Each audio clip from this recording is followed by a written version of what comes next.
దేవుని పరిశుద్ధ నామానికి మహిమ కలుగును గాక. దేవుడు వెజిటేబుల్స్ తినమని మనకు చెప్తే మనం ఎందుకు నాన్ వెజ్ తింటా ఉన్నాం? ఇది పాపం కాదా? ఒకవేళ దేవుడు నాన్ వెజ్ తినమని చెప్తే ఒక ప్రాణిని చంపి తినమని చెప్పడం కరెక్టేనా? దేవుడు అలా చేయొచ్చా? అది ఎంతవరకు కరెక్ట్? మరి దేవుడు వెజిటేబుల్స్ తినమంటే మనం నాన్ వెజ్ ఎందుకు తింటా ఉన్నాం? ఒకవేళ నాన్ వెజ్ తినడం కరెక్ట్ అయితే ఆ విషయం గురించి బైబిల్లో ఎక్కడైనా రాయబడి ఉందా? ఈ విషయాల గురించి మనం ఇప్పుడు ఆలోచన చేద్దాం. ఆదికాండము 1వ అధ్యాయము 29వ వచనంలో రాయబడి ఉంది, మీకు విత్తనములు ఇచ్చు చెట్లను అన్నిటినీ మీకు ఆహారముగా ఇచ్చి ఉన్నాను. ఆకుకూరలు, పండ్లు, మొక్కలు, దుంపలు, ఇవన్నీ వెజిటేబుల్స్ అన్నీ మనం తినగలిగినవే. అవి తినాలి, అవి మీకు ఆహారం అని బైబిల్ గ్రంథం సెలవిస్తాం. అయితే మనం ఎందుకు నాన్ వెజ్ తింటా ఉన్నాం అని అంటే, ఈ ఆదికాండం 1వ అధ్యాయం 29వ వచనంలో వెజిటబుల్స్ తినమని ఏ దేవుడైతే చెప్పాడో అదే దేవుడు ఆదికాండం 9వ అధ్యాయం 3వ వచనంలో నాన్ వెజ్ కూడా తినచ్చని చెప్తా ఉన్నాడు.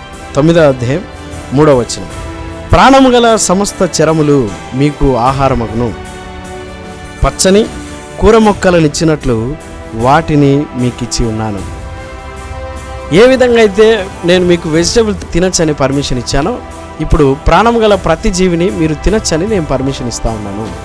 దేవుడే తినచ్చు, అవి మీకు ఆహారంగా ఇవ్వబడ్డాయి అని చెప్తా ఉన్నాడు.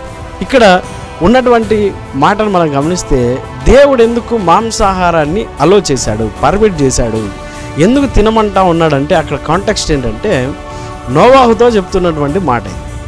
ఎప్పుడు జలప్రలయం తర్వాత, సృష్టి అంతా నాశనం చేయబడ్డ తర్వాత, భూమిపైన పంట పొలాలు, పశుపక్షాదులు ఏమీ లేనటువంటి సందర్భంలో, తినడానికి ఆహారం లేనటువంటి సందర్భంలో, తన శరీరాన్ని పోషించుకోవడానికి, తన కుటుంబాన్ని పోషించుకోవడానికి, నరిష్మెంట్ కోసం మీట్ని యూజ్ చేయొచ్చు, కన్జ్యూమ్ చేయొచ్చు అన్నటువంటి మాట దేవుడు నోవాకు చెప్తా ఉన్నాడు. ఈ విషయాన్ని మనం గమనించాలి. అంతకుముందు దేవుడు కూర మొక్కల్ని ఆహారంగా ఇచ్చాడు, శాకాహార ఆహారాన్నే ఆయన ప్రిఫర్ చేశాడు. తర్వాత మనకు ఈ జలప్రలయం తర్వాత మనిషి మనుగడకు అప్పటికి పొలాలు, పంట పొలాలు ఇవన్నీ పండించుకోవడానికి కొంచెం టైం పడుతుంది.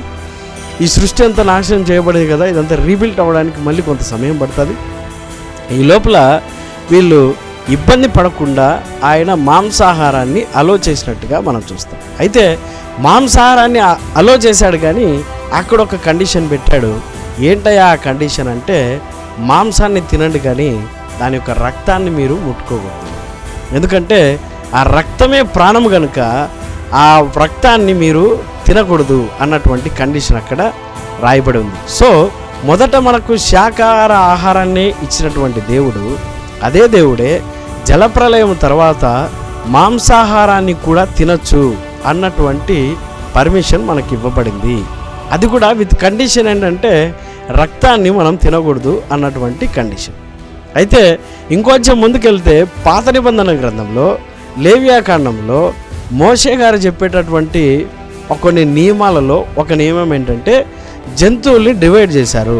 పవిత్రమైన జంతువులు, అపవిత్రమైన జంతువులని కొన్ని డివైడ్ చేయడం జరిగింది. ఎందుకంటే మాంసాన్ని తినమన్నారు కదా అని ప్రతిదీ తినడం కాదు, రక్తం ఒకటి తినద్దన్నారు కదా అని చెప్పి ప్రతి జంతువును తింటున్నటువంటి సందర్భంలో ఇజ్రాయేలు జనాంగం ప్రత్యేకింపబడినటువంటి జనాంగము, వాళ్ళు ప్రతిష్ఠించబడినటువంటి జనాంగము కనుక వాళ్ళకు ఒక కండిషన్ ఏంటంటే, మనం పవిత్రమైన జంతువుల్ని తినాలి, అపవిత్రమైన జంతువుల్ని తినకూడదు అని ఒక కండిషన్ అక్కడ ఇవ్వబడింది.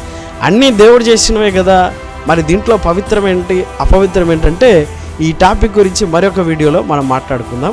అయితే తర్వాత కొత్త నిబంధన గ్రంథానికి వచ్చేసరికి మరలా మనం చూస్తే ఆయన సృష్టించిన వాటిలో ఏది అపవిత్రం కాదు, ఆయన అన్నిటినీ పవిత్రంగానే సృష్టించాడు అన్నటువంటి మాట కొత్త నిబంధన గ్రంథంలో మనం చూడగలుగుతాం. అయితే దీని ఎండ్ ఏ విధంగా ఉంటుందో ఒకసారి చూడండి. యెషయా గ్రంథం 11వ అధ్యాయం 6 నుండి 9 వచనాలు కనుక చూస్తే, అక్కడ సింహము గడ్డి మేస్తుంది, సింహము లేడి కలిసి గడ్డి మేస్తాయి. ఒకసారి చూడండి యెషయా గ్రంథం 11వ అధ్యాయము. తోడేలు గొర్రెపిల్ల యొద్ద వాసము చేయును, చిరుతపులి మేకపిల్ల యొద్ద పండుకొనును, దూడయు కొదమ సింహమును పెంచబడిన కోడయు కూడుకొనగా బాలుడు వాటిని తోరును, ఆవులు ఎలుగులు కూడి మేయును, వాటి పిల్లలు ఒక్క చోటనే పండుకొను, ఎద్దు మేయునట్లు సింహము గడ్డి మేయును. ఇక్కడ మనం చూస్తే దేవుని రాజ్యంలో, మనం ముందు చూడబోయే దేవుని రాజ్యంలో మరలా అన్నీ బ్యాక్ వెళ్ళిపోతాయి, మరలా అన్నీ శాకాహారం అయిపోతాయి. అప్పుడు రక్తాన్ని ఒలికించవలసిన అవసరం లేదు, ప్రాణం తీయవలసినటువంటి అవసరం లేదు, మాంసాన్ని తినవలసిన అవసరత లేదు. మనం ఎక్కడ మొదలయ్యామో మరలా తిరిగి దేవుని రాజ్యంలో అక్కడికే చేరతాం. సో మొదట మనకు శాకాహార భోజనమే ఇవ్వబడింది, శాకాహారమే ఆహారంగా ఇవ్వబడింది. తర్వాత జలప్రలయం తర్వాత అక్కడున్న భౌగోళిక పరిస్థితిని బట్టి మాంసాహారాన్ని దేవుడు ఇవ్వడం జరిగింది. అది కూడా విత్ కండిషన్, రక్తాన్ని తినకూడదన్నటువంటి కండిషన్తో ఇవ్వబడింది. తర్వాత పాత నిబంధన గ్రంథంలో మోషే గారు పవిత్రమైన జంతువులను అపవిత్రమైన జంతువులను వేరుపరిచి పవిత్రమైన జంతువులు మాత్రమే తినాలి, మనం ప్రతిష్ఠిత జనం అన్నటువంటి ఒక నియమాన్ని పెట్టడం జరిగింది. తర్వాత నూతన నిబంధన గ్రంథంలో ప్రార్థన చేసుకొని తింటే ఏది అపవిత్రం కాదు, అపవిత్రమైంది ఏది లేదు అన్నటువంటి ఒక మాట మనకు వినపడుతుంది.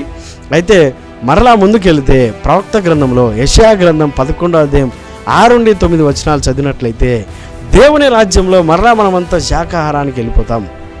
అక్కడ రక్తాన్ని ఒలికించవలసిన అవసరం లేదు, జంతువులైనా మనుషులైనా ప్రాణం తీయవలసినటువంటి అవసరత లేదు, మరలా మనం శాకాహారానికి వెళ్ళిపోతాం. సో ఈ విషయాన్ని మనం గమనించాలని ప్రేమపూర్వకంగా మనవి చేస్తూ ఉన్నాను. దేవుడు ఏది చేసినా మానవ కోటికి పరిస్థితులను బట్టి పరిణామం చెందుతూ, మానవులు ఏ విధంగా పరిణతి చెందుతూ వచ్చారో, పురోగతి చెందుతూ వచ్చారో, దేవుడు కూడా వాళ్ళ యొక్క పరిస్థితులు బట్టి కొన్ని మార్పులు చేస్తూ వచ్చాడు. అందులో భాగంగానే మనకు మాంసాహారం అలో చేయబడింది. దేవుడు మిమ్మల్ని మీ కుటుంబాలు దీవించుగాక. ఆమేన్.